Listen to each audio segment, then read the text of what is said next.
It is said B stronger than your excuses. अपने जो बहाने हैं ना, उनसे ज़्यादा अगर आप स्ट्रांग हो जाते हो तो आपको सक्सेस अचीव करने से कोई भी नहीं रोक सकता है।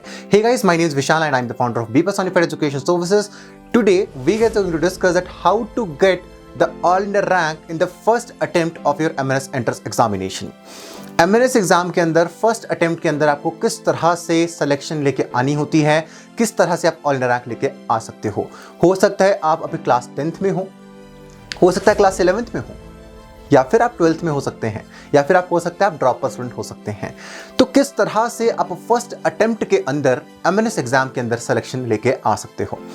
यहां पर मैं बात कर रहा हूँ आइडियोलॉजी के साथ क्लास 11th एंड 12th के बच्चों की।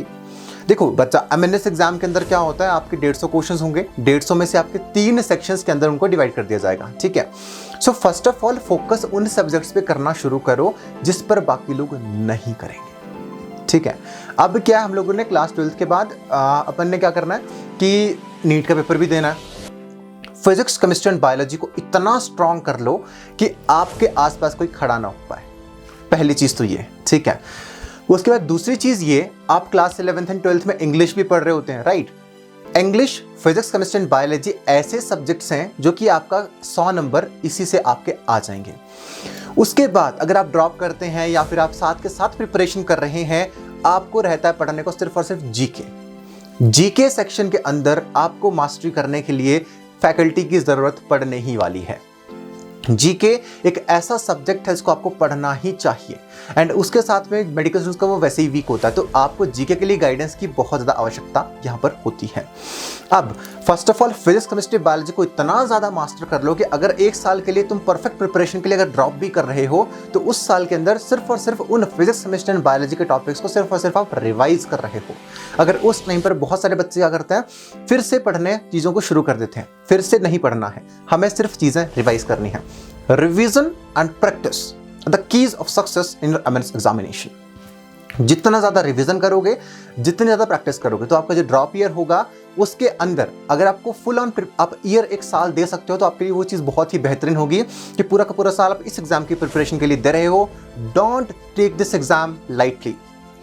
ये मत समझना कि ल्यूसेंट की बुक पढ़ के यहाँ से हमने देखा, इस वीडियो से देखा, ये चीज़ें बिल्कुल भी मत समझना। People are distracting you. Lucent की बुक्स या फिर मैं I am not going to take the specific name of the publishers, इनसे पेपर क्रैक हो जाता था 3 से 4 साल पहले, लेकिन अभी अपन को पढ़नी पड़ेंगे NCERTs। जितना ज़्यादा फोकस इस टाइम पर NCERTs पर करोगे उतने ही ज़्यादा चांसेस बढ़ जाएंगे सिलेक्शन के। NCERTs class 11th and 12th में ज़्यादा से ज़्यादा फोकस करो, दूसरी इंग्लिश पे अच्छे से फोकस करो, और जब ड्रॉप ईयर में आओ ना, ये चीज़ें तो आपको साथ में चाहिए ही चाहिए फिर से पढ़ने के लिए फॉर रिविजन। वहां पर उस टाइम पे आप क्वेश्चन डिस्कस कर रहे होंगे, जब बाकी लोग क्या कर रहे होंगे ना, बाकी लोग जब एक एक चीज़ के ऊपर उन्होंने क्लास 11 12 में तो मेहनत करी नहीं, फिर वो क्या करते होते हैं बाद में कि भाई फिर से वो चीज़ों को पढ़ने की कोशिश करते हैं। लेकिन उस टाइम पर ना आप उन सब बच्चों से बहुत आगे पहुंच जाएंगे अगर आप इनिशियली शुरू से प्रिपरेशन जो स्टार्ट कर देते हैं, ठीक है। ये चीज़ हमने करी। उसका जो हमारा ड्रॉप ईयर होगा उस टाइम के ऊपर हमें क्या करना है, हमें ज़्यादा से ज़्यादा क्वेश्चन पेपर्स को सॉल्व करना है।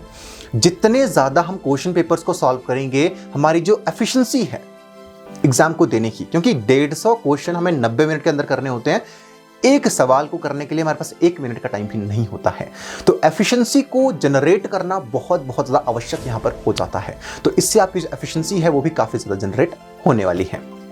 अब जैसे ही आप ड्रॉप ईयर में आए, जब आपने 1 साल पूरा का पूरा प्रिपरेशन के लिए दे दिया, क्योंकि फर्स्ट अटेम्प्ट में निकलना आपने, लेकिन द थिंग इज दैट कि आपको एक अच्छा रैंक पाने के लिए एक डेडिकेटेड ईयर देना बहुत बहुत आवश्यक है। लोग 3 से 4 साल इसको देते हैं, बट एक dedicated year is more than sufficient for this entrance examination if you guys have the good guidance. आपके टीचर्स अच्छे हैं, आपके मेंटर्स अच्छे हैं, और आपके पास अच्छा खासा स्टडी मटेरियल है, राइट। अब जैसे ही आप ड्रॉप ईयर के अंदर पहुंचेंगे, उस टाइम के ऊपर एक चीज तो ये फिजिक्स, केमिस्ट्री, बायोलॉजी की ताबड़तोड़ हमें रिवीजन करना है। दूसरी चीज, रिवीजन करने के साथ हमें मल्टीपल चॉइस क्वेश्चंस हमें जितने ज्यादा सॉल्व कर सकते हैं हमें उतने ज्यादा सॉल्व करने हैं, ठीक है। 2 चीजें अब तक हो चुकी हैं। तीसरी चीज हमारी जीके और रीजनिंग। रीजनिंग के सवाल बहुत बेसिक आते हैं, ठीक है। रीजनिंग के सवाल बहुत बेसिक आएंगे, लेकिन जीके का सेक्शन कुछ ऐसा है जहां पे आपको हिस्ट्री भी पढ़नी पड़ेगी, पॉलिटी भी पढ़नी पड़ेगी, ज्योग्राफी भी पढ़नी पड़ेगी, काफी सारे सब्जेक्ट्स होंगे जो आपके पास आ जाएंगे। तो उनको पढ़ने पर आपको उस टाइम पर फोकस करना पड़ेगा। जो बच्चा उस टाइम के ऊपर उन सब चीज़ों को फोकस कर रहा होगा उसका फिजिक्स, केमिस्ट्री, बायो और इंग्लिश तो स्ट्रांग होगा ही, लेकिन जिस बंदे का जीके के अंदर स्ट्रांग हो गया वो 150 में से 150 नंबर लेके आएगा और ऑल द रैंक 1 उसी का आने वाला है। डोंट वरी, अगर अब तक आपने वो चीज़ें नहीं करी हैं, अब से चीज़ों को करना शुरू कर दो। यही एक मूल मंत्र है, यही एक तरीका है जिसके थ्रू आप सिलेक्शन को पा सकते हो। यही अगर आप इन चीज़ों को फॉलो करते रहोगे तो आपकी सिलेक्शन डेफिनेट होगी और आप ही बच्चे होंगे जो कि फर्स्ट अटेम्प्ट में ऑल इंडिया रैंक 1 लेके आओगे।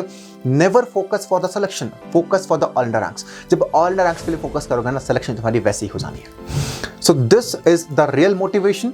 यही चीज़ अंदर से लेके चलो और सैलरी को भी मोटिवेशन मत बनाना। अंदर से जुनून लेके आओ, खुद को डिसिप्लिन बनाओ। जितना ज़्यादा खुद को डिसिप्लिन बनाओगे, जितना ज़्यादा काम पर इस टाइम पर खुद को झोंक दोगे, उतना ही अच्छा आपका जो फ्यूचर है वो होने वाला है। अभी 18, 19, 20 साल की एज में हम क्या कर रहे होते हैं? हम लोग इधर भी भाग रहे हैं, उधर भी भाग रहे हैं, हमने फेसबुक चलाना है, व्हाट्सएप चलाना है, इंस्टाग्राम चलाना है। नहीं, कोई अगर आपका पैशन भी है, पैशन किस तरह से फॉलो करना होता है विद योर करियर, वो भी चीज़ें मैं आपको बताऊंगा कि किस तरह से चीज़ें साथ में करी जाती हैं। लेकिन फर्स्ट ऑफ ऑल खुद को सिक्योर करो, एमएनएस एग्जाम को क्रैक करो, उसके बाद आपकी जो ज़िंदगी है वो काफ़ी ज़्यादा सिक्योर हो जाएगी। और पैशन को अपने करियर के साथ किस तरह से कंटिन्यू करते हैं वो चीज़ें मैं आपको बताऊंगा, डेफिनेटली बताऊंगा। लेकिन हाल फिलहाल में सिर्फ और सिर्फ class 11th and 12th paper के ऊपर फोकस करो। और अगर आपकी काफ़ी सारी चीज़ें आपको करनी है उसके लिए भी एक राइट टाइम आएगा। क्यों मैं ये चीज़ें बोल रहा हूँ? क्योंकि जब आप लोग इस एग्ज़ाम को क्रैक कर लोगे, 12वीं के बाद एग्ज़ाम क्रैक करने का मतलब है कि आपकी आर्मी के अंदर जगह पक्की हो चुकी है। ठीक है, अब उसके साथ में कोई साइड हासिल करनी है, कुछ और पसंद था आपको, फैशन डिजाइनिंग पसंद है, कुछ भी आपको पसंद है, आप साथ के साथ में चीज़ें कर सकते हो। अब अगर आप वो नहीं करोगे, नॉर्मल कॉलेज में जाओगे, 36 तरह के एंट्रेंस एग्जाम्स के बारे में तुम्हें सोचना पड़ जाएगा कि ये पेपर भी देना है, रेलवे का देना है, एसएससी का देना है, बैंक का देना है, इसका देना, उसका देना है। तो जिंदगी भर ना पेपर देते रहते। तो या तो एक बार ही पेपर दे लो या जिंदगी भर देते रहो, ये आपके ऊपर है और ये फैसला मैं आपके ऊपर छोड़ता हूँ। So this is all this today video. आज की वीडियो में हमने डिस्कस करा कि किस तरह से आपको अपनी प्रिपरेशन को कंटिन्यू रखना है और किस तरह से आपको फर्स्ट अटेम्प्ट में ही पेपर को क्रैक करना है। So this is all the today's video. Thank you so much for joining. जय हिंद, जय भारत।